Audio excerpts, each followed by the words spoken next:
Bonjour à tous, alors aujourd'hui on va parler d'un objet un peu insolite. En fait l'autre jour je faisais des recherches sur internet et je suis tombée de fil en fil sur un objet qui s'appelle le baromètre à sangsues.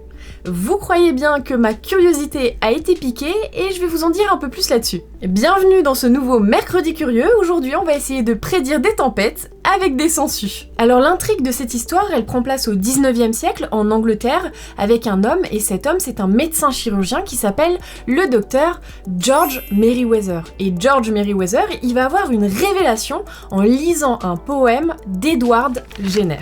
Et petite parenthèse, Edward Jenner, c'est celui qu'on surnomme le père de l'immunologie, puisque c'est à l'époque le premier médecin à avoir inoculé la variole des vaches à un enfant de 8 ans, et qui est aujourd'hui considéré comme un précurseur de la vaccination. Bref, et pour s'aérer la tête et faire une petite pause entre 2-3 petits pots de pus de variole, eh bien, Edward Jenner, il écrit des poèmes, et ça, le docteur George Merriweather, il adore les lire. Il tombe alors sur un poème nommé The Signs of the Rain, et qui évoque comment grâce à des indices naturels ou des changements de comportement d'animaux, on peut sentir l'arrivée de la pluie ou d'une tempête. Il évoque des paons qui se mettent à ramper, des couchers de soleil qui deviennent particulièrement pâles, ou encore comment des corneilles se mettent à tournoyer dans les airs. Mais voici les quelques vers qui allaient changer la vie de notre docteur. Cette phrase, je vous la mets en anglais ici, et pour la traduction, comprenez, la sangsue, dérangée, vient de se lever, comme tout à fait au sommet de sa prison. Et ça, c'est quelque chose qui va résonner très très fort en lui, parce qu'à l'époque, il faut savoir que c'était un peu l'âge d'or de la sangsue. On pratiquait ce qu'on appelle l'irudothérapie, et elles étaient jugées, par exemple, bien plus efficaces que des saignées, et on utilise la célèbre Irudo Medicinalis qui se vend alors à prix d'or. Et on raconte même qu'elle a failli s'éteindre complètement tellement elle fut exploitée à l'époque. Le déclic se fait alors et le docteur Merriweather commence à se questionner. Est-ce qu'on pourrait prédire les tempêtes avec des sangsues? Est-ce que celles-ci auraient des sens un peu particuliers? Est-ce qu'elles seraient sensibles à des changements de pression atmosphérique? Bref, ça tourne dans sa tête. Il crée alors le Tempest Prognosticator, un objet imposant composé d'acajou, de verre, d'argent et de laiton, comme tout droit sorti d'un vrai cabinet de curiosité. Et en son sein, il y a 12 bouteilles de verre qui forment un espèce de cercle et qui referment chacune une sangsue dans quelques centimètres de pluie. Merriweather va donc en fabriquer 6 prototypes, et si vous regardez, on est vraiment face à un objet imposant, curieux, très très fort visuellement parlant, et en son centre, il y a une espèce de cloche. Si on s'intéresse de plus près à l'objet, on se rend compte que dans chaque bouteille était placé au niveau du goulot et du bouchon un petit os de baleine relié à une chaîne connectée elle-même à cette fameuse cloche au centre du dispositif. Dans des circonstances normales, les sangsues vont donc rester bien sagement au fond de leur bouteille.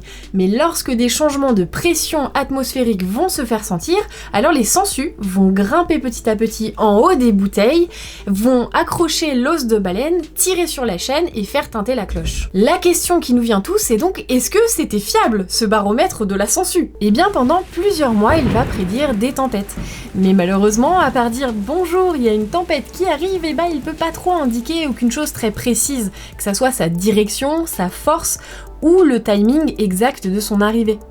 Il recevra cependant plusieurs avis très positifs et il prévient même qu'une forte tempête se dirige sur le pays en octobre 1850, une cinquantaine d'heures avant son arrivée, ce qui lui vaudra donc des articles de presse et une plutôt belle renommée dans une époque où la météorologie a encore son lot de mystères. Une folle idée traverse alors l'esprit de Merriweather et il contacte le comité de l'exposition universelle de Londres de 1851 pour présenter son baromètre à sangsues. Et à sa grande surprise, eh bien la réponse fut positive et le baromètre à sangsues va être dévoilé aux yeux du monde entier sous la verrière du Crystal Palace. Après ça, Merriweather il va prendre un petit peu le melon, il va carrément se comparer ouvertement à Galilée, il va clamer que vraiment il est en train de changer le monde et il envisage même de rattacher son dispositif à la cloche de la cathédrale Saint-Paul de Londres pour que les 2,6 millions d'habitants de l'époque puissent savoir quand une tempête approche.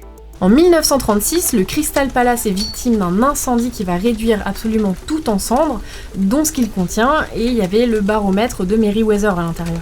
Plusieurs répliques vont être produites en 1951, l'un se trouvant encore aujourd'hui au Baromet World à Merton en Angleterre. Et même si cette histoire, elle semble complètement farfelue et qu'on fait face à un homme qui était clairement extravagant, on parle aussi d'un homme qui peut-être a ressenti que certains animaux pouvaient être sensibles par exemple à des changements de pression atmosphérique, et ça pose des vraies questions scientifiques. Au-delà des tempêtes, on connaît bien aussi le célèbre exemple des éléphants qui pourraient ressentir peut-être des vibrations dans le sol lorsqu'il y a des tremblements de terre et ça les pousserait à fuir.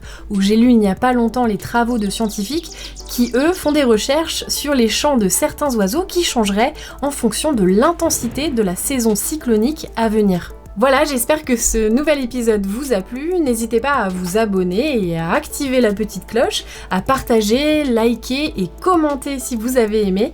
Et moi, je vous dis à bientôt et n'oubliez pas, restez curieux. Et n'essayez pas d'adopter des sangsues, je vous vois venir.